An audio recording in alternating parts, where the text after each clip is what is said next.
तर पुण्याच्या धनकवडीमधील TDR प्रकरणी ज्येष्ठ अभिनेत्री उषा चव्हाण यांना उपमुख्यमंत्री शिंदेंनी मोठा दिलासा दिलाय।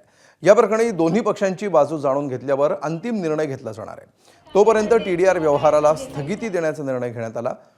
दरम्यान TDR प्रकरणाचा निकाल आपल्या बाजूने लागूनही न्याय मिळत नसल्यामुळे उषा चव्हाण यांनी संताप व्यक्त केला होता। मुख्यमंत्री आणि उपमुख्यमंत्र्यांना आवाहन करणारा व्हिडिओ देखील त्यांनी पोस्ट केला होता। तसंच शासनातर्फे 2024 मध्ये मिळालेला व्ही शांताराम पुरस्कारही त्यांनी सरकारला परत करण्याचा निर्णय घेतला। आज सकाळी ठाण्यातील आनंद आश्रममध्ये जाऊन आनंद दिघेंच्या प्रतिमेसमोर त्यांनी पुरस्कार ठेवला होता।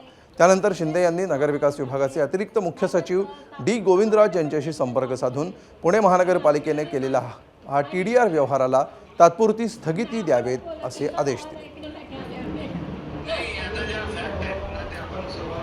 हाँ जी